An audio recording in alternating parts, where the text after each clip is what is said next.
안녕하세요. 선대인 경제연구소 선대인 소장입니다. 자, 오늘 특별한 손님을 모시고 좀 특별한 코너 진행해 보겠습니다. 여러분 지금 주식 투자하신 분들은 굉장히 이제 속상해 있고 또 전반적으로 스트레스 많이 받아 하실 텐데요. 워낙 이제 주가 폭락세가 거세다 보니 아마 지금 당장 보시면 계좌에 손실이 많이 나 있을 겁니다. 한편으로는 좋은 기업의 한 덩어리를 갖고 계신다 이렇게 생각하시면 또 언젠가는 시장 상황이 좋아진다고 생각하면 이걸 단순히 손실로 생각할 것이 아니라 좋은 기업의 파트너로서 계속 가겠다 이런 생각으로 좀 지켜보시는 때가 아닌가 싶고요. 또 그런 상황에서 한편으로는 이렇게 주가가 급락하는 시점에서도 어떤 식으로 이렇게 여러분들이 주식 투자를 접근할지 좀 생각해보는 그런 시간을 좀 가져보려고 합니다. 자, 그래서 오늘 이 부분과 관련해서 좋은 말씀 들려주실 분을 모셨습니다. 요즘 기업을 운영하시는 것뿐만 아니라 이런저런 방송에서도 제가 많이 뵙고요. 또 자체 유튜브 방송도 갖고 계시죠. 그럼에도 불구하고 오늘 저희 이제 선대인 TV에서도 좀 좋은 말씀 들려드리고자 존리 대표님 모셨습니다. 자, 존리 대표님은요, 지금 메리츠 자산운용 대표님으로 계시고요. 또 미국에서 코리아 펀드를 운영하셔서 굉장히 높은 수익률을 내셔서 명성이 자자하셨던 분이죠. 자, 오늘 존리 대표님 특별히 모셨습니다. 대표님 나와주셔서 감사합니다. 네. 대표님, 이 말씀 좀 드려볼게요. 도대체 흔히들 하는 질문인데요. 이런 상황에서 주식 투자를 이미 했고 그래서 폭락해 있습니다. 이런 상황에서도 계속 주식시장에 머물러 있어야 되는 건지 아니면 이럴 때 어떻게 해야 되는지. 앞으로 어떻게 일어날까 이제 공포스럽잖아요. 주식을 하게 되면. 특히 요새같이 올해 들어와서 거의 30% 이상 하락을 하면 이제 공포스럽죠. 내 재산이 30% 없어진 거로 이제 생각이 들게 되고. 근데 그러면 과거를 볼 필요가 있겠죠. 그럼 과거에는 어땠는지. 과거에도 제가 펀드 매니저를 하는 동안 많은 일이 있었습니다. 그죠? 그래서 이제 가장 생각이 나는 게 블랙 먼데이, 미국의 블랙 먼데이가 있었죠. 87년에. 네. 그때부터 하셨나요? 비슷하죠. 그때 제가 이제 미국에서 직장 다닐 때니까 펀드 매니저는 제가 그걸 한 2, 3년 후에 시작을 했지만 그 당시도 저는 이제 주식에 투자가 돼 있었기 때문에 이제 블랙 먼데이라는 걸 무서운 걸 봤죠. 그 당시도 이틀 연속 한 30% 빠진 거니까요. 한 32% 정도 빠졌을 거예요. 기억은 잘 안 나지만 그때 굉장히 공포스러웠죠. 이틀간에 30% 빠진 건 아마 아직도 안 깨진 기록일 겁니다. 그런가요? 예, 어쨌든 하루에 한 20몇 프로, 25% 빠졌으니까. 그 다음에 또 9/11 있었고 또 최근에 리만스터 있었고 또 한국을 따지면 외환위기 있었고 근데 단 한 번도 바운스백 안 한 적이 없었죠. 그렇죠. 근데 어떤 때는 1년이 걸리고 어떤 때는 2년이 걸리고 어떤 좀 많이 걸리면 3년, 4년 걸리고 근데 결국은 반등한다는 얘기잖아요. 그래서 그 자본주의를 믿는 거죠. 그러니까 좋은 기업은 다시 훨씬 더 스트롱하게 나타난다. 그러니까 그 전보다도. 그래서 그거를 믿는 거죠. 특히 이제 좀 안타깝지만 경쟁력이 없는 기업이나 경쟁력이 없는 사람이나 해고를 많이 당하겠죠. 또 기업도 경쟁력 없는 기업은 또 도태되는 거죠. IMF 때 우리가 겪었듯이.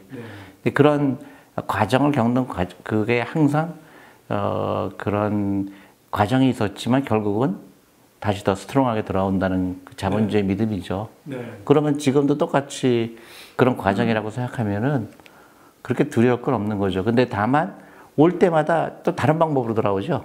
다른 방법이 위기가. 예를 들어서 리만 때는 부동산 버블 때문에 생겼고 한국의 금융위기는 과도한 단기 부채.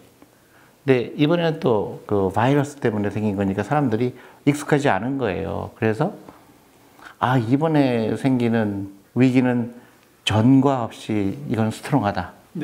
그래도 전문가들이 나와서 또 얘기하죠.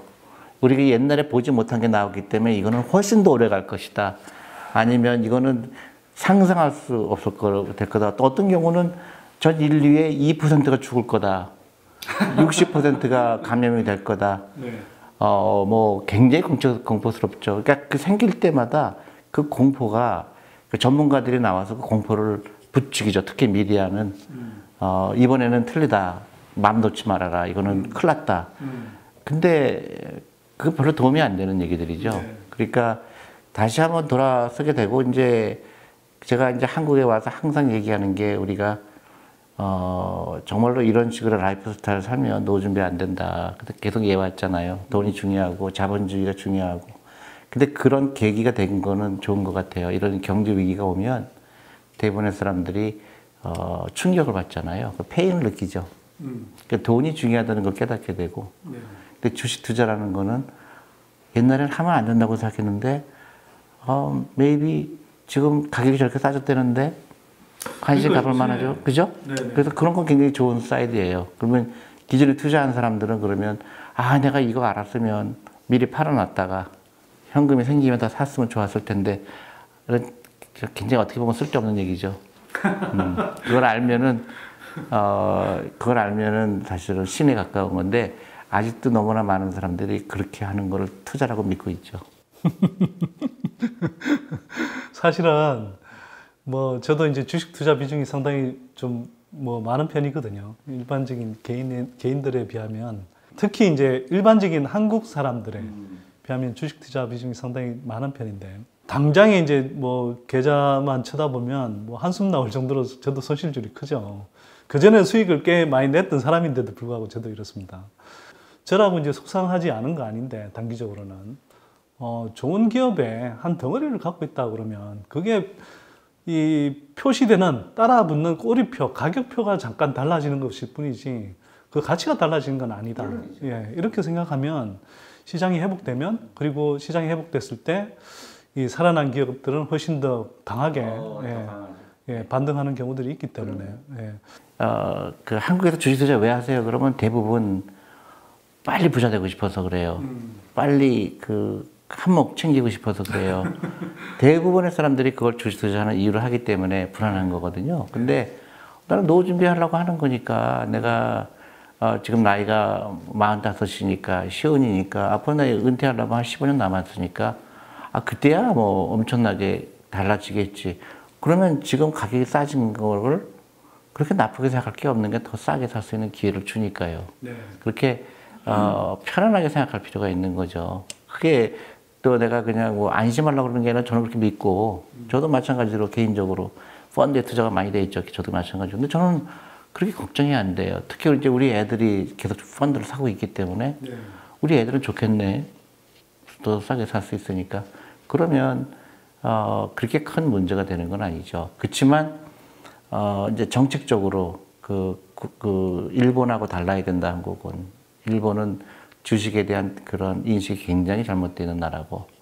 한국도 그 일본하고 비슷한 상태였는데 지금은 이런 계기를 통해서 주식이라는 거는 나쁜 게 아니구나. 근데 출렁일수는 있구나. 변동성은 있구나. 근데 이럴 때 쌀 때 나도 노후 준비를 위해서 펀드에 투자해야 되겠구나. 그 다음에 제가 강조하는데 한국에 좋은 제도가 있죠. 연금저축펀드라는 제도가 있는데 너무 좋은 제도인데 그거를 사람들이 안 하는 거예요. 굉장히 이번 계기를 통해서 나는 정말로 우리나라가 일본 닮아가는 거를 스탑했으면 좋겠다. 일본은 무조건 부동산만 투자 대상을 삼잖아요. 그래서 정말 걱정되는 건 저는 부동산이에요. 왜냐하면 주식은 굉장히 빨리 하락했지만 또 굉장히 빨리 반등할 수가 있어요. 근데 부동산은 이게 그 황금성이 없기 때문에 일본처럼 20년 조금씩 빠지는 거예요. 사람 미치죠. 그러니까 재산이 조금씩 계속 줄어드는데 내가 팔 용기는 안 되고 올라가겠지 기다리다가 20년이 되는 거죠. 근데 그래서 저는 부동산 비중이 한국이 너무나 높은 게 진짜 그게 걱정이 돼요. 주식 가격이 떨어지는 거는 그렇게 걱정은 안 되는데 결국 기업이기 때문에 기업은 결국은 돈 벌게 돼 있거든요. 근데 물론 이제 기업도 도산을 하지만 이제 그런 어떤 기업에 투자하느냐에 그런 변수가 있긴 하지만 저는 주식은 그렇게 걱정을 안 해요. 결국 자본주의에서 가장 일을 열심히 하는 자산이기 때문에 그 일을 열심히 하는 자산이 당연히 올라가는 거는 그 중간에 이제 변동성은 있게 되겠지만, 근데 부동산의 일본의 실수를 한국에 보면 제가 특히 이제 그 연속극 같은 아니 이렇게 TV 프로그램에 보면 성공한 연예인들이 흔하게 그 빌딩 샀다, 그죠? 그래서 제가 그 스토리들을 좀 아는데요. 그러니까 어떤 성공의 모델이잖아요. 아, 쟤는 성공했으니까 빌딩 사서 이제 저는 노후가 굉장히 이제 안전하겠지 하는데 저는 그때마다 가슴이 덜컹거리는 거예요. 제가 잠깐만 좀 끼어들어서 말씀드리면요. 연예인들 부동산 사서 성공한 스토리만 나오잖아요. 실패한 비율이 제가 볼 때 한 70%, 80% 정도 됩니다. 그냥 성공한 스토리 20, 30%만 나오는 거예요. 그러니까요. 그래서 따라가지 마십시오. 그게 이제 금융 문명의 일종이거든요. 일본처럼 그러니까 부동산은 보이는 거니까 언젠간 올라가겠지. 여태까지 부동산 투자해서 손해본 사람은 없더라 하는 그런 잘못된 그 금융 상식 때문에 그런 게 더 오히려 걱정이 돼요. 그리고 한국의 지금 부동산 비중이 80%에 가깝잖아요. 전체 가계 자산 중에. 자기 개인의 자산 중에. 근데 젊은 사람들 보면, 부부들 보면 제일 먼저 해야 될 게 집을 사야 된다고 생각하고 있고, 난 그런 건 좀, 그래서 어렸을 때부터 주식에 친근해야 되는데, 최근에 그런 주식 하락이 오히려 이제 새로 시작하는 사람한테 좋은 기회가 될 수가 있다고 보죠. 완전히 시장이 리셋되어 버렸어요. 그래서 어찌 보면 굉장히 헬스키한 거예요. 네, 그리고 뭐 참 이게 이미 주식 투자를 많이 하신 분 입장에서 보면 뭐 속쓰릴 수 있는 이야기지만 지금 주식 시장에 제가 보기에는 물반 고기반도 아니고요. 거의 고기가 95%인 것 같아요.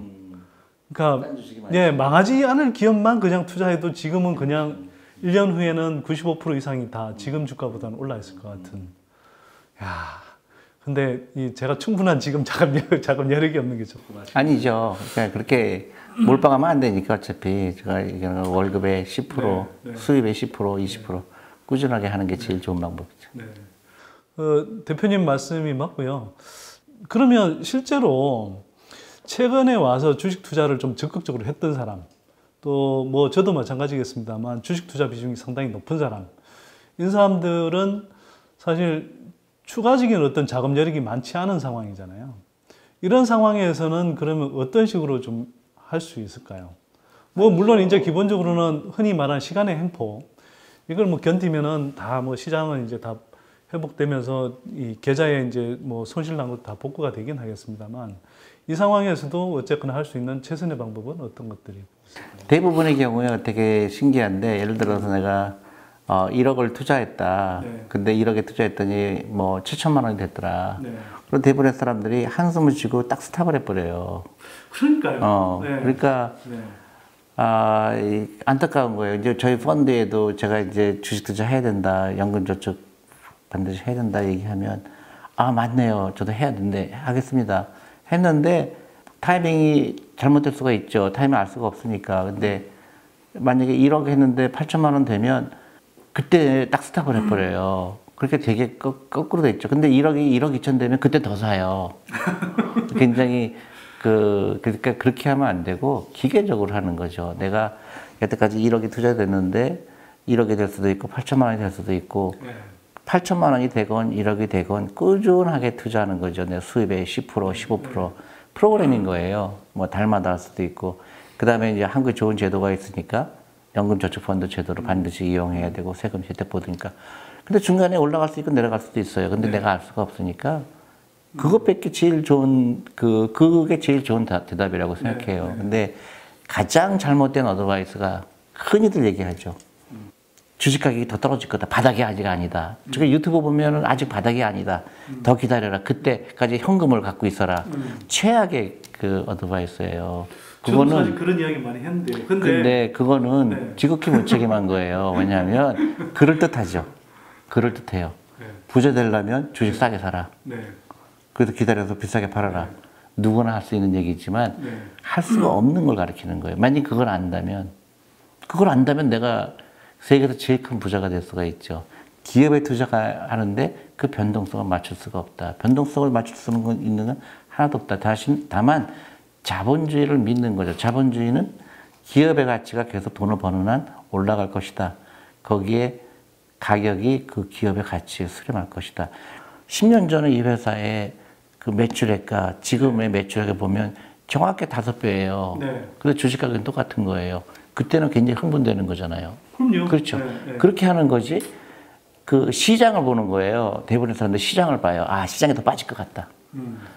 그러니까 내가 현금을 많이 갖고 있다가 그때 왕창 들어가죠. 근데 절대로 그런 일이 일어나지 않아요.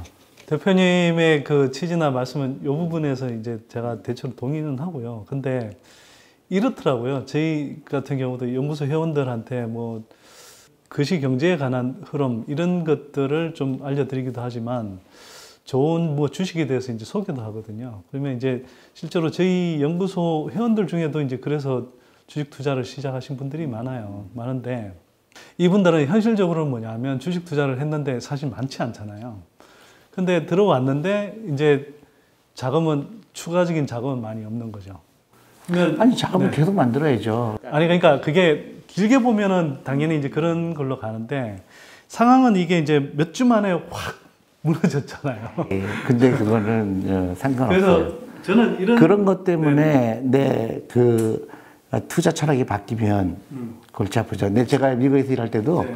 저기 그 아기멘트 항상 있어요. 그러니까 네. 어느 자산운용사도 다 경제학자가 그 매크로 보는 경제학자가 네. 있어요. 네. 근데 농담이긴 하지만 펀드 매니저들이 항상 농담하는 게 있어요. 네. 경제학자 말 거꾸로 가면 돈 번다. 왜냐하면 이론하고 틀리거든. 그 다음에 경제학자들은 그걸 맞출 수 있다고 착각을 해요. 아, 이게 이제 불황이 될 거다. 불황이 될 거니까 주식가격도 떨어질 거다. 근데 한 번도 주식이 그렇게 움직인 적이 없어요. 그래서 주식시장은 어려운 거고 가장 좋은 방법은 누가 나한테 이메일을 보냈던데 정말 요새같이 주식이 막 빠졌을 때는 그 망할 것 같고 또 막 걱정도 되고 막 하잖아요. 그래서 어떻게 해야 돼? 이거 팔아야 돼요? 사야 돼요? 막 전화가 오잖아요. 제 베스트 앤서는 do nothing. 놀러 가라. 그렇죠. 일단 뭐 갖고 있는 걸 절대 팔아서는 안 되는 상황이에요. 그렇기도 하고 네. 전 세계적으로 이렇게 막 주식 가격이 폭락할 때 그 전과 그 후와 내가 주식 투자에 대한 생각이 달라져야 될까? 달라지면 안 된다는 얘기죠. 결국 내가 갖고 있던 프린시플이 있잖아요. 훈련. 네. 어떻게 어떤 데 사고 어떤 데 파느냐. 그 훈련이 똑같다는 거고요. 결국은 몇 가지 전략이 있죠. 그러니까 절대로 하지 말아야 될 거. 빚내서 하지 말아라. 네. 그다음에 장기 투자해라. 그다음에 분산 투자해라. 네. 그게 전부죠. 매수도 지금 같은 상황에서는 분할해서 매수하라. 네, 뭐 꾸준하게 내 월급의 일정 부분. 근데 그거가 그게 전부예요. 근데 이렇게 이제 위기가 오게 되면 많은 이 전문가들이 나와서 나를 혼란하게 만들어줘. 나는 주식 투자 이렇게 한다고 믿었는데 상황이 되니까 이제 경제학자들이 나와서 이제 전문가들이 나와서 그렇게 얘기를 하죠. 옛날하고 틀리다. 주식 시장은 끝났다. 아니 굉장히 자극적인 얘기들을 해요. 전문가라는 분들이. 근데 그런 분들이 주식에는 잘 모르는 사람들이에요. 그러니까 이제 증권사 애널리스트라는 분들이 실제로는 직접 자기가 주식 투자를 거의 안 하시는 분들이잖아요. 그렇죠. 네. 그런데 실제로 주식 투자를 하시는 분들은 오히려 제가 이제 뭐 미국 방송도 많이 봤고 특히 최근에 뭐 국내에서도 그런 뭐 이야기를 하신 분들 많이 봤는데 오히려 지금이 박앤세일 기간이다. 그렇죠. 역대급 박앤세일 기간이다. 뭐 이런 이야기들 많이 하고요. 최근에 이제 삼성전자에 이제 개인 매수세가 많이 몰렸잖아요. 그래서 언론에서 되게 이제 부정적으로 보도하는 거 보고 저는 저거 당장은 이렇게 물론 저기서 더 빠질 수 있지만 1년 후에 저게 실패한 투자인지 성공한 투자인지 1년 후가 아니라 10년 있다 봐야지. 아니 그러니까 제가 몇 개월 후 아니 맞아요. 네, 몇 개월 후만 돼도 저는 올라 있을 거라고 생각하는데 정확하게 저는 몇 개월이 아닐 수도 있고 저는 뭐 5년이 아닐 수도 있어요. 네네. 근데 나는 그 기사를 보면서 참 안타깝구나. 주식 투자를 예를 들어서 우리가 빌딩을 한 사람은 팔고 한 사람은 살 거 아니에요. 네, 네. 그러면 빌딩을 팔 때 빌딩은 파는 사람이 있고 사는 사람이 있으면 어느 누가 야, 저 파는 걸 받아준 바보가 있나 이렇게 얘기 안 하잖아요. 그죠? 근데 주식은 외국인이 파는데 한국 사람이 받아줬다는 거를 외국인한테 당했다는 식으로 표현하는 거 보고 정말로 금융문맹이구나 이거는. 그거는 정말로 무식한 얘기구나. 투자를 대결로 보고 있는 거예요. 네. 항상. 네. 그러니까 가격 싸움인 거예요. 내가 이 기업을 소유하고 싶은 사람은 사는 거고 내가 이 소유하고 싶지 않으면 파는 거예요. 그 이상 그 이하도 아니에요. 그리고 그걸 투자의 관점을 굉장히 이제 단기 투자 관점으로 보는 거죠. 그렇죠. 그리고 또 하나 외국 사람들이 왜 팔을까? 그 삼성전자만 파는 게 아니에요. 그 미국의 헤지 펀드들이 파는 거예요. 네. 어쩔 수가 없기 때문에 유동성 네. 확보 때문에 한 거잖아요. 그리고 그쪽에서도 계속 펀드 판매 요청이 들어올 거잖아요. 그렇죠. 네. 저기 사우디에서 아마 국부 펀드에서 돈을 많이 뺀 것 같아요. 그러면 헤지 펀드들이 그 유동성을 확보하려니까 그 제가 신기한 게 채권이 더 빠진 거 사람 잘 몰라요. 주식보다 훨씬 더 많이 빠졌어요. 네. 채권이. 네. 그 채권이 나는 그런 걸 처음 본 적이 없어요. 금리를 수직 낙하시켜 버렸으니까. 아니 근데 가장 위험한 건 에코리죠. 주식이 더 많이 빠지고 채권은 네. 그래도 그 안전 자산으로 그 네. 영역되는 거 하잖아요. 근데 채권이 더 많이 빠졌어요. 그리고 금도 빠지고. 그러니까 뭐냐면 그런 그 엄청난 돈을 가진 그 헤지 펀드들이 그냥 무작위하게 파는 거예요. 거기에 그리고 한국은 더 많이 빠질 수밖에 없는 게 유동성을 갖고 있는 주식이 한국이 더 많아요. 삼성전자 유동성이 많잖아요. 그러니까 패기가 제일 좋은 거예요. 근데 뭐 타일랜드에 조금 있는 주식은 네. 갖고 있어서 그걸 팔 수가 없는 거예요. 네. 이게 살 사람이 없는 거예요. 근데 삼성전자 같은 경우는 굉장히 팔기가 쉬운 거니까. 그러니까 한국 주식들이 굉장히 유동성이 많잖아요. 네. 거래량도 많고.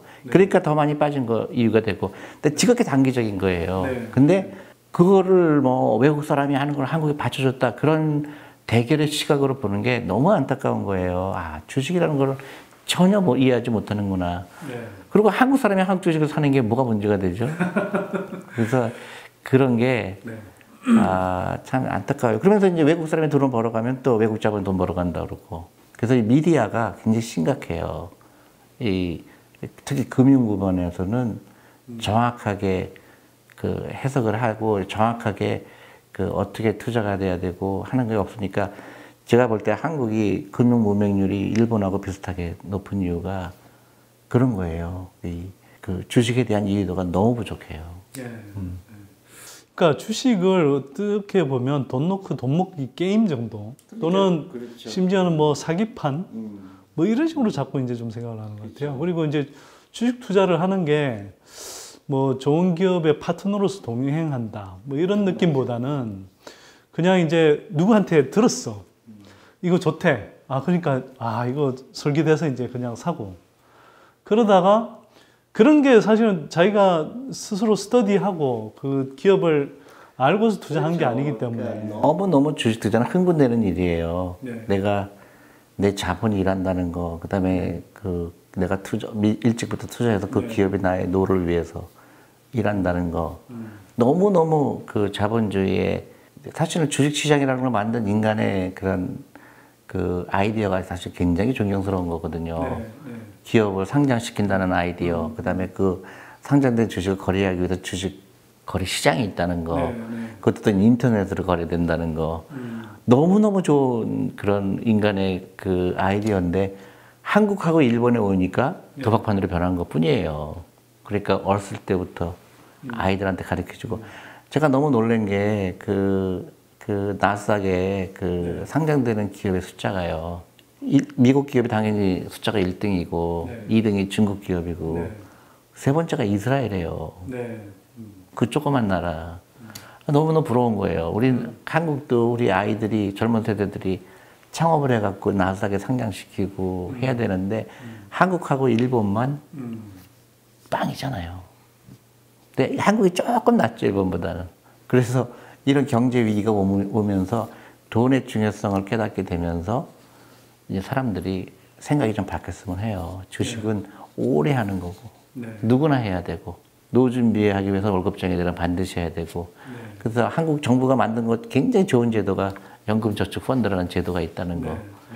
그 관련해서 제가 좀 말씀드리고 싶은 게 사실은 이제 뭐 저는 부동산 버블 문제도 많이 이야기했던 사람인데 사실은 부동산이라는 것은 거기에 참여하든 참여하지 않든 그 부동산 투자로 해서 이렇게 이득을 보는 사람들은 이득을 보든 손실을 보든 뭐 어쨌거나 그 참여하는 사람들만 영향을 받는 게 아니라 참여하지 않은 예를 들면 무주택 서민들 같은 경우에도 뭐 예를 들어서 임대료가 오른다든지 또는 뭐 자영업자들 경우에 상가 임대료가 오른다든지 하면 참가하지 않았는데도 불구하고 사실 피해를 보는 구조거든요. 저는 그런 게 굉장히 마음이 아픈데 주식은 사실은 뭐 참가하지 않은 사람들은 논외를 하고 이제 참가하는 사람들만 어쨌거나 수익을 보든 손실을 보는 구조인데 좋은 종목을 박앤세일 할 때 지금이 진짜 박앤세일 기간이잖아요. 뭐 제가 볼 때는 10년에서 20년에 한 번 올까 정도의 그런 박앤세일 기간인 것 같은데 이럴 때는 사실은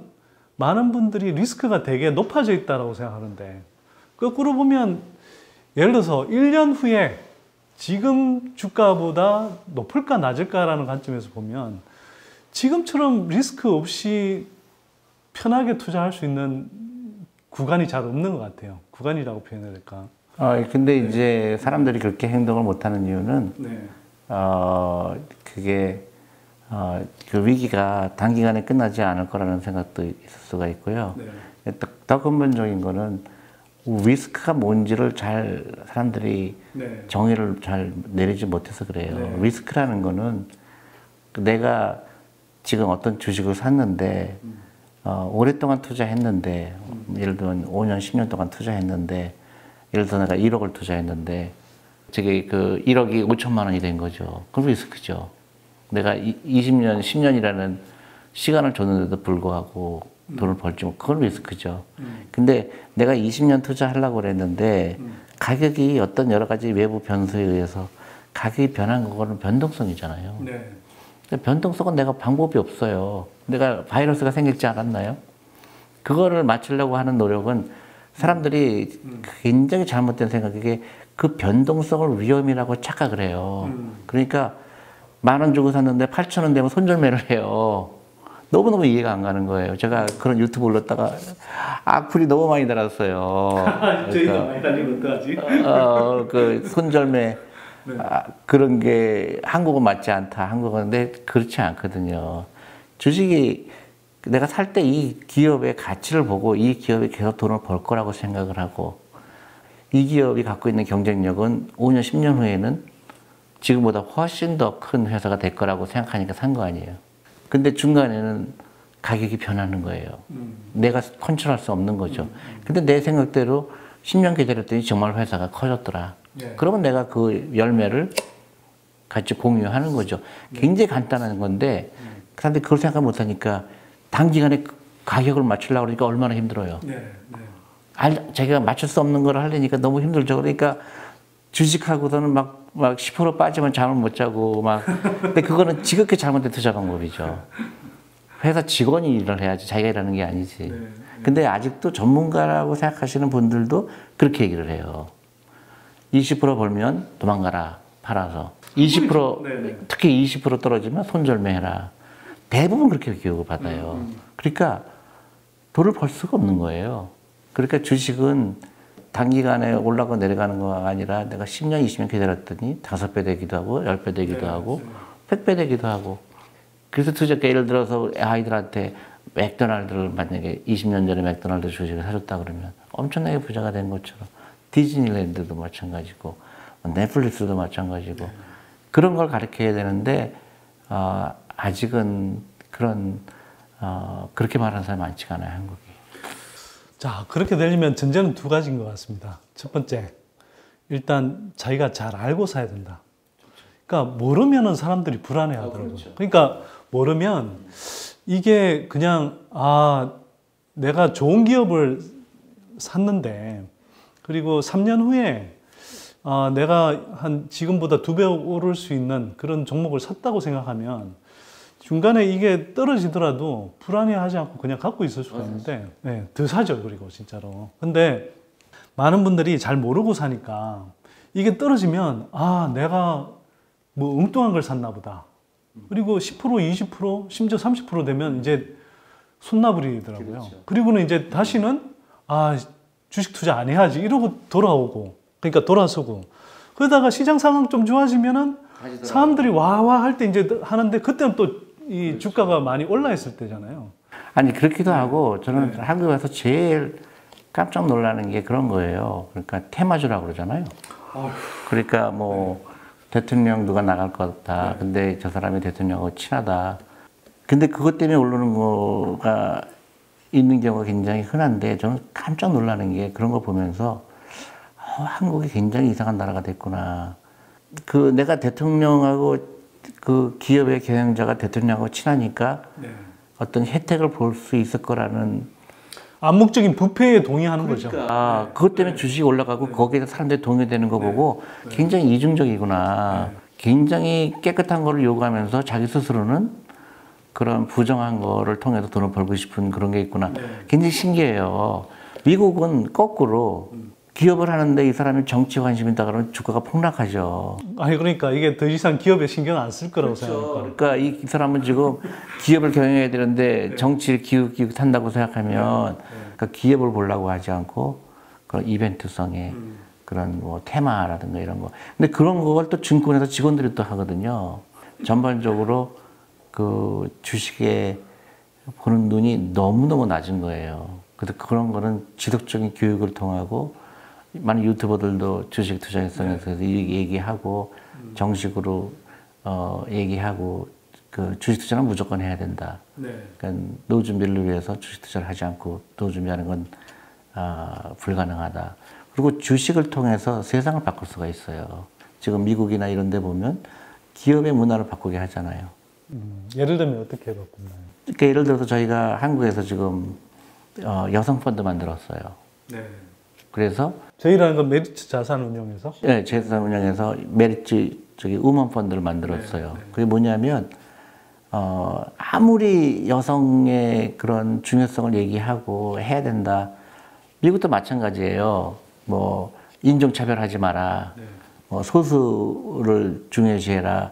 말을 하지만은 결국 바꾸는 건 돈으로 바꾸는 수밖에 없어요. 일본이 그렇게 했듯이 여성의 이슈에 대해서 나는 한국에서 여성의 역할이 중요하다고 보거든요. 근데 그 기업이 정말로 당신들 여성에 대해서 어떤 그 정책을 갖고 있느냐. 말로 하면 안 되죠. 저희가 투자하면서 당신들은 정말로 다른 기업에 비해서 여성에 대한 배려가 남다르구나. 그럼 저희가 투자하겠다. 이제 그 펀드가 커지게 되면 사람들이 왜 저 기업에 투자 안 했을까? 궁금하게 되죠. 그러면 그 사람들이 관심을 가지게 되고 그 기업은 투자를 받으려면 그 여성에 대해서 자기를 배려하지 않으면 안 되겠다 느끼는 거죠. 그래서 미국에서도 여성뿐만 아니라 무슨 예를 들어서 무기를 만드는 회사도 투자 안 하잖아요. 보통 글로벌 펀드들이. 사회적 책임 투자. 그럼요. 술 만드는데, 그 다음에 매출하는데, 뭐 그런 데 투자 안 하듯이. 그렇게 해서 이 펀드를 통해서 그 세상을 바꿀 수가 있는 거거든요. 그러니까 정치도 바꿀 수 있고, 정치인들도 이제 눈치를 보게 되고. 그래서 이 주식 투자라는 거는 단순히 부자가 되는 것뿐만 아니라 엄청나게 할 일이 많을 수가 있다. 결국은 돈이 중요하게 되거든요. 돈의 파워가 중요하거든요. 자, 그 말씀 듣다 보니 참 안타까운 게 뭐냐 하면 이게 이제 사실 주식 시장을 말씀하신 대로 어떤 방식으로 투자하느냐에 따라서 이 자기가 새로운 미래를 만드는데 일정하게 기여할 수도 있다는 생각이 들거든요. 저는 사실은 뭐 제가 관련한 종목들 중에 2차 전지 관련한 종목들을 많이 투자를 하는데 이게 물론 이제 앞으로 제가 보기에는 큰 메가 트렌드로서 이제 성장할 분야이기도 하지만 저는 이제 지구 온난화 문제가 정말 가장 중요한 인류를 위협하는 문제라고 생각하거든요. 거기에 동의를 하고. 그래서 그 문제를 완화하는데 상당히 중요한 섹터다. 뭐 일종의 제가 생각하는 어떤 현실을 만들기 위한 한 방편으로서 투자하는 측면도 있거든요. 근데 그러면 그렇게 해서 이제 주식 투자를 통해서 어떤 세상이 좋아지는 데 기여하고 또 한편으로는 그 산업이 엄청 커질 거니까 제가 보기에는. 그럼 장기적으로 5년, 10년을 내다보면 이게 전기차 산업이 지금보다 훨씬 커지고 거기에 따라서 2차 전지 섹터가 엄청나게 커질 거다라는 건 이건 시장 상황 예측이 아니라 거의 웬만한 상황식을 가진 사람들은 다 알 수 있는 거잖아요. 그래서 저는 그런 방향으로 이제 투자를 하고 있는데 뭐 빅픽처 투자 코너라는 것도 이제 만들어서 방송을 하다가 바로 이제 주식 시장이 확 무너지면서 일단 잠시 중단을 했었어요. 근데 네, 그럴수록 더 해야지. 아니요, 맞는데 이제 사람들의 관심사가 어쨌거나 저희가 제한된 범위 안에서는 이제 사람들한테 필요한 정보들을 드려야 되니까. 근데 이제 지금 뭐 말씀을 드리면 2차 전지 관련한 종목들도 정말 제가 볼 때는 향후에 많이 성장할 기업들인데 완전히 반값 똥값 돼 있더라고요. 그래서 저는 이제 뭐 자금 여력이 되는 한에서 더 샀어요. 더 샀는데 뭐 모르겠습니다. 이제 다시 뭐 추가로 더 하락할지 어떨지 모르겠는데 적어도 좀 싸다고 해서 산 것들은 정말 다시 그 사이에도 이미 한 20, 30% 오늘까지 수익이 나더라고요. 그러니까 이거 뭐 당장에 뭐 수익을 따지기 전에 그냥 좀 큰 호흡으로, 긴 호흡으로 좀 바라보고 투자하면. 그러니까 장기 투자가 그래서 중요한 거죠. 그 다음에 기업이 일하게 해라. 네. 본인이 일하려고 그러지 말고 본인이 자꾸 샀다 팔았다 하려고 그러잖아요. 그러니까 주식은 그냥 갖고 있는 게 제일 좋은 방법이에요. 그냥 10년이고 20년이고.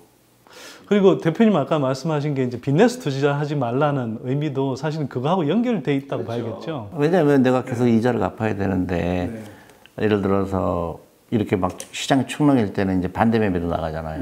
그러니까 내가 갖고 있을 수가 없잖아요. 충분히 그 쿠션이죠. 올라갔다 내려갔다는 쿠션을 그렇게 견디려고 그러면 가끔가다 이제 놀래키잖아요. 그럴 때 빚이 없이 투자하면은 놀래지가 않죠. 어차피 내가 빚을 낸 게 아니니까 기다릴 수가 있죠. 그리고 이제 저는 결국은 라이프 스타일을 바꿔야 된다고 생각을 해요. 한국의 노인층의 그 빈곤율이 세계에서 월등하게 1위잖아요. 전 너무 심각하거든요. 한국의 노인층의 빈곤율이. 그래서 지금부터 특히 이제 청소년, 아이들 지금부터 준비해야 돼요. 그래서 준비하는 것 중에 가장 효과적인 게 주식이다. 주식을 하루에 하나씩 그냥 사거나 펀드를 사거나 그냥 뭐 제일 바보 같은 돈이 저는 사기업이라고 생각하죠. 그래서 그 돈은 무조건 아이들을 위해서 투자해라. 근데 저는 그게 한 3년 전에는 그런 얘기 하면 사람들이 한국을 너무 모른다. 그렇게 이제 많은 사람들이 저한테 얘기했는데 지금은 굉장히 달라졌어요. 진짜 특히 이런 경제 위기를 겪으면 그 돈이 얼마나 바보 같은 돈인지. 예를 들어서 나는 그것도 이해가 안 가는 게 100만 원 투자해갖고 주식에 투자해서 80만 원 되면요. 엄청나게 화를 내고 막 난리 치는데 100만 원씩 과외비 낼 때는 아까워하지 않아요. 그건 마이너스 100% 아니에요. 주자마자. 그렇지 않나요? 제가 보기에는 마이너스 100%일 뿐만 아니고요.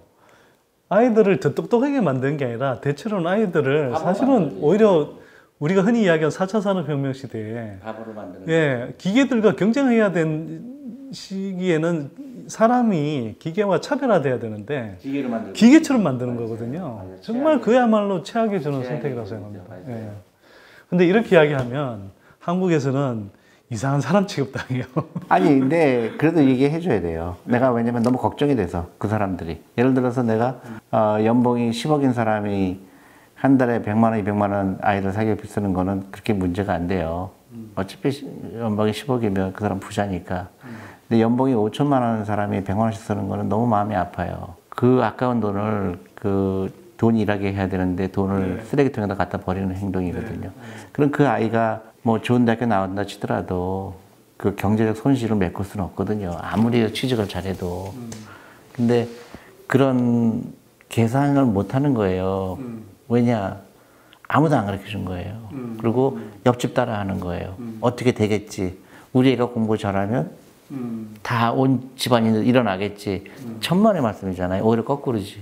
처음에는 그런 거에 대해서 동의를 안 하는 시부모님이 많았는데 지금은 저한테 이메일이 많이 와요. 정말로 자기가 너무 놀랬다. 자기가 그런 라이프를 살고 있는지. 그 옆집에서 그렇게 하니까 당연히 하는 걸로 생각했는데 한 달에 100만 원이면 1년이면 1,200만 원인데 그게 10년이면 1억 그러니까요. 1억 2천인데 복리를 따져본다 그러면 그 아이가 한 10억 정도 갖고 있을 텐데 300만 원 받는 월급쟁이가 돼 있는 거잖아요. 그죠? 이제 사람들이 계산이 되니까 맞구나. 제가 계산을 한번 해봤는데 한 달에 100만 원씩 사교육비를 아껴서 초등학교 4학년 때부터 우리 이제 대학 들어가기 전까지 고3 때까지 9년 동안 사교육비를 안 쓰고 그걸 이제 대략 한 4, 5% 정도 평균적인 수익이 나는 식으로 계산해 봤더니 대략 한 1억 4천 정도 나오더라고요. 그게 일반적인 중산층 가정에서는 상당히 큰 돈이거든요. 그러면 그 돈을 가지고 차라리 아이가 그 시점에 뭘 하고 싶어 하면 그 돈으로 좀 도와주든지, 아니면 그 돈의 뭐 절반 정도는 또 이 부모들의 자신들의 노후 준비로 쓰든지 하면 이른바 부모들의 노후도 좀 더 탄탄해지고 아이들 미래도 저는 오히려 더 밝아질 것 같아요. 네. 근데 왜 그런 선택을 안 하는지 그게 이제 답답하더라고요. 그게 그 돈의 중요성을 안 가르쳐 줬고요. 또 하나는 그 집단 문화예요. 네. 그러니까 일본의 가장 최악적인 문화. 네. 그 예외를 인정하지 않는 문화거든요. 그 다음에 우리나라도 옛날에는 단일 민족을 좋아했잖아요. 네. 더 이상 단일 민족이 아니죠. 네. 그러니까 다양성을 굉장히 중요해야 되는데 네.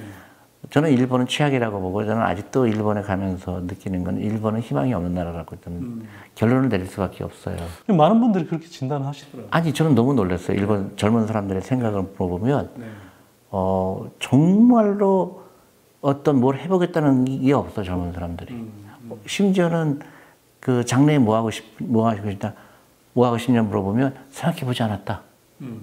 아니면 세븐일레븐에서 일하고 싶다가 너무 많아요. 근데 미국이나 중국에 가보세요. 젊은 애들한테 뭐 할 거냐 그러면 되든 안 되든 다 밀리어네어가 되고 싶다 그러고, 다 나는 창업하고 싶다 그러고, 나는 뭐 빨리 부자가 되고 싶다고 얘기하고, 대부분 돈에 연결된 얘기를 해요. 근데 지금 일본에서 새로운 기업이 나오진 않잖아요. 정말 자동차 산업이지. 근데 다행히 한국은 좀 그 정도는 아닌 것 같은데, 아직도 그 대학생들의 30%가 공무원을 원하잖아요. 그리고 나머지 30%가 또 대기업을 원하고, 그게 좀 안타깝죠. 그거는 이제 어렸을 때부터 돈을 안 가르쳤기 때문에 그렇죠. 편하게 일하는 거가 더 중요한 게 된 거니까. 한국도 근데 뭐 지금 영역만 좀 다를 뿐이지, 뭐 일단 공무원 시험 경쟁률도 너무 치열하고, 또 한편으로는 대학 가면 뭐 이른바 이제 의사, 그 다음에 이제 뭐 법대, 이런 쪽으로 이제 계속 뭐 흔히 말하는 그냥 라이센스 가지고 뭐 좀 안정적으로 그러니까 잘 벌 수 있는 직업을 할 수 있는, 이런 걸 자꾸 부모들이 선택하게 하는데. 그러니까 이제 그 부모들도 그런 교육을 받아서 그렇거든요. 근데 이제 세상이 변하고 이제 다양성이 있다는 걸 인정 못 하는 거죠. 옛날에는 직업이 다양하지 않았으니까 의사, 변호사가 제일 부자 되는 길이었는데, 지금은 월급쟁이에 불과하잖아요. 지금은 의사들도 돈 못 벌어요. 근데 버는 사람만 벌죠, 거기도. 네. 근데 지금부터 돈 버는 사람들은, 경제적 자유를 얻는 사람들은 투자를 잘하는 사람들, 네. 아니면 사업을 하는 사람, 그쵸. 잘하는 사람, 그리고 생각을 다르게 할 수 있는 사람, 기회를 엿보는 사람, 그런 거를 훈련받은 사람이 돈을 버는데, 국영수를 밤 늦게까지 공부한 아이들은 미안하지만 부자가 될 확률이 계속 낮아지는 거죠. 끊임없이 시험으로 부자가 되려고 하니까 공무원 시험, 대기업 시험만 보려고 그러죠. 그 사람이 갖고 있는 그 포텐셜은 엄청나게 큰데, 그 잘못된 교육을 받음으로 인해서 상상력이 다 죽어버렸기 때문에 할 수 있는 게 그거밖에 안 남았거든요. 검사, 판사, 변호사, 그 의사, 꼭 4개, 전 세계 직업이 4개밖에 없는 걸로 착각을 합니다. 공무원까지 이렇게 5개 대기업. 그게 그 개인의 문제가 아니고 거기서 끝나는 게 아니라 그 나라의 경쟁력에 굉장히 큰 영향을 끼치죠. 그러니까 이스라엘 같이 돼야 되는데, 이스라엘은 그 인구가 작은데도 불구하고 수천 개의 스타트업이 있잖아요. 근데 일본은 아예 빵이고, 한국은 조금 일본보다 난 수준. 그래서 지금부터는 이제 정말 부모님들의 생각이 바뀌어야 돼요. 그러니까 자녀들보다 부모들 생각이 먼저 바뀌어요. 진짜 중요하죠. 그래서 저희가 메리츠가 지금 전국을 다니면서 부모님 교육을 해요. 주식 교육을 하거든요. 그래서 가정주부가 주식 투자를 해야 된다. 그러면 사교육비 쓸 수가 없다. 너무너무 익사이링하기 때문에. 그렇게 그러니까 주식이라는 건 단순히 주식으로 끝나는 게 아니라, 주식을 통해서 세상을 배우잖아요. 이 아마존이라는 회사가 어떤 회사인지, 그 정말로 아무것도 없던 회사가, 그때 구글이라는 회사도 또 기가 막힌 회사 아니에요. 그 아무것도 없던 무에서 만든 거잖아요. 우리 아이들이 그런 상상력을 키워야 되는데, 그 지금식의 교육 방법으로는 안 되죠. 유태인은 그 위태인이 왜 저렇게 성공할 수 있었는가는 딱 그거예요. 저녁을 같이 먹어요. 그래서 엄마가 교육을 해, 애들한테. 엄마가 뭐라고 물어보냐면, 너 오늘 선생님한테 뭘 질문했니? 애가 끊임없이 질문하게 만들죠. 근데 한국은 어떻게 그냥 하청을 주잖아, 학원에다가. 그러니까 그 아이가 학원에 가서 하루 종일 학원에서 국영수 외우, 또 영어 단어 못 외우면 집에 안 보내고 네. 최악의 교육을 받는 거예요. 그러니까 사실은 그렇게 교육을 하면 아이들이 지적 호기심이 없어지잖아요. 없어지죠. 그럼 나중에 혼자 못 배웁니다. 그러니까 혼자 못 찾고 어떤 상황 생기면 돌파하지 못하고. 그리고 더 안타까운 거는 일본하고 한국의 그 청소년 자살률이 세계에서 1위잖아요. 네. 거기서 오는 거예요. 혼자 극복을 못 해본 거예요. 근데 다른 나라는 아이들이 어렸을 때부터 같이 스포츠도 하고 네.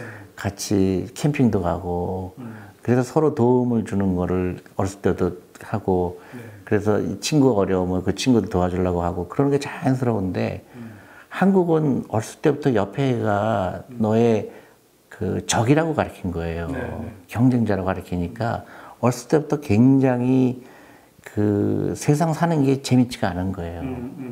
근데 공부 잘하는 아이들은 그래도 자기 인정받잖아요. 그러니까 그런 5% 정도 되는 애들은 행복하지만 나머지 95%의 애들은 굉장히 불행한 젊은 그 청소년 시절을 보내게 수밖에 없어, 한국에.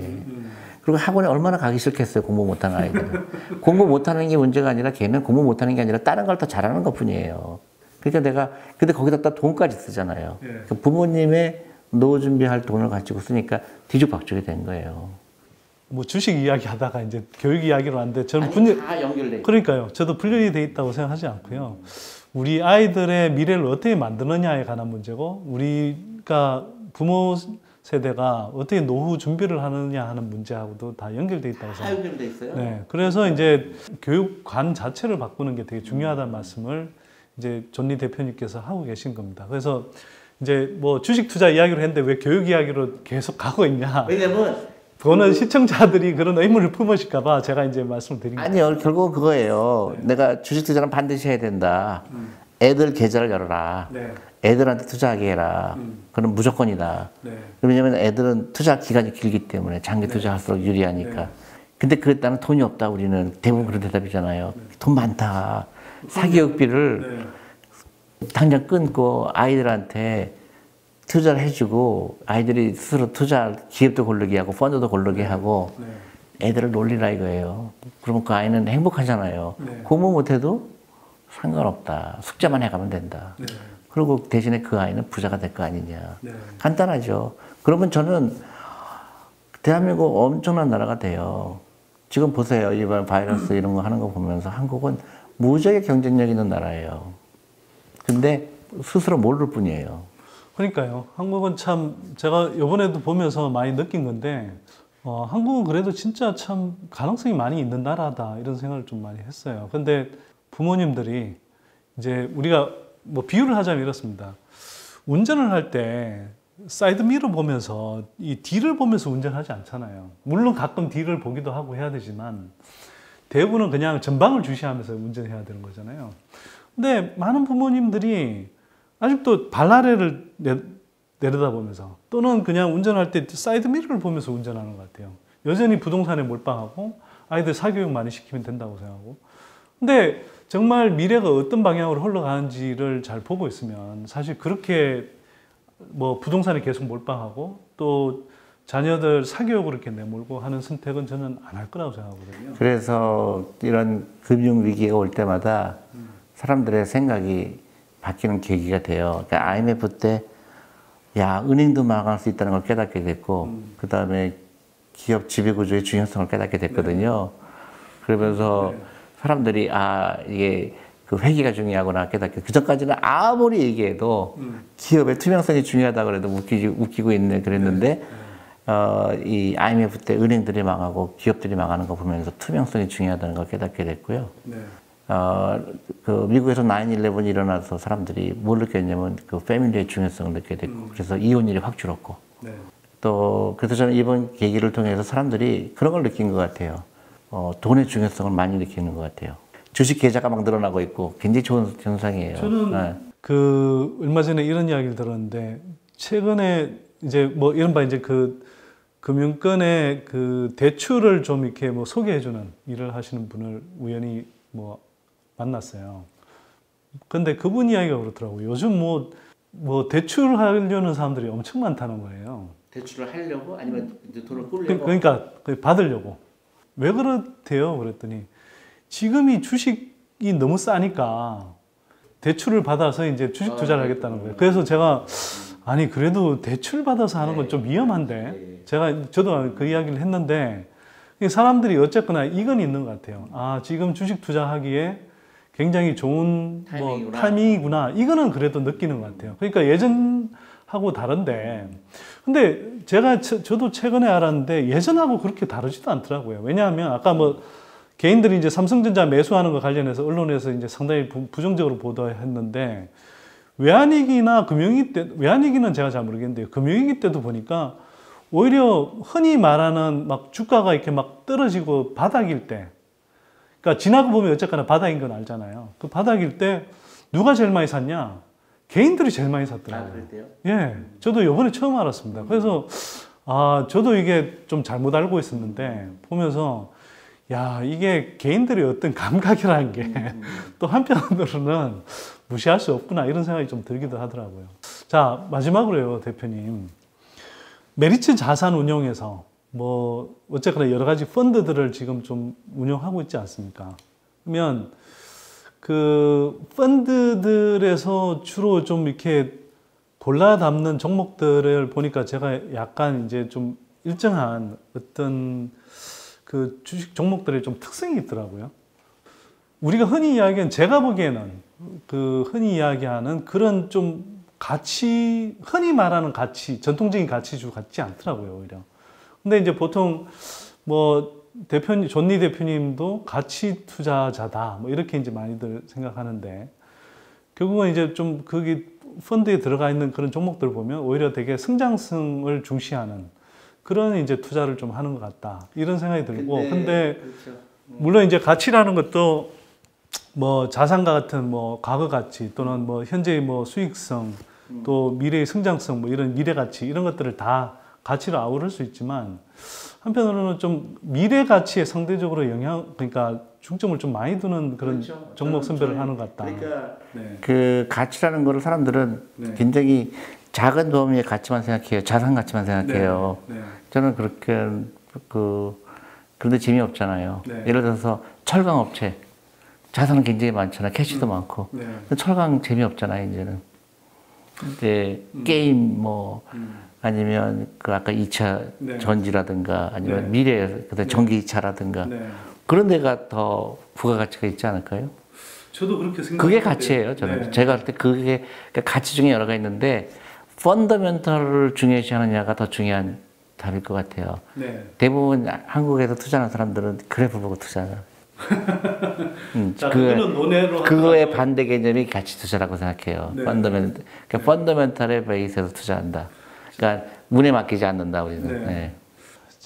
지금까지 특별 게스트 존니 대표님 모시고 지금 같은 상황에서 이런 특히 폭락장이 아직 마무리됐다고 하긴 좀 힘든 이런 상황에서 어떻게 주식 투자에 접근할 것인지 올바른 주식 투자의 철학과 접근법 무엇인지 한번 좀 알아보는 시간 가졌습니다. 이게 주식 투자가 단순히 돈 놓고 돈 먹기 게임이 아니고 또 뭐 사기판에서 서로 이렇게 뭐 야로 부리는 게임이 아니라 정말 우리의 미래 또 우리 자녀들의 미래를 위해서도 굉장히 좀 잘 알아야 되는 영역이다 이렇게 생각을 하고요. 이번 기회를 통해서 위기이기도 하지만 또 한편으로는 좋은 습관을 만들어가는 그런 좀 기회가 됐으면 좋겠고요. 또 부동산 지능이 과거의 지능이었다면 이제는 좀 금융지능이 필요한 때가 아닌가 이런 생각이 들고요. 그런 부분을 오늘 존니 대표님 모시고 좀 한번 배워보는 계기다 이렇게 좀 생각을 해주셨으면 감사하겠습니다. 자, 저희가 좀 일부러 장시간 진행했는데요. 그만큼 존니 대표님 이렇게 평소 생각을 좀 충분히 전달해 드리기 위해서 일부러 좀 장시간 찍었습니다. 길더라도 많이 시청해 주셔서 감사드리고요. 저희는 다음번에 좀 더 유익한 내용으로 다시 찾아뵙도록 하겠습니다. 감사합니다.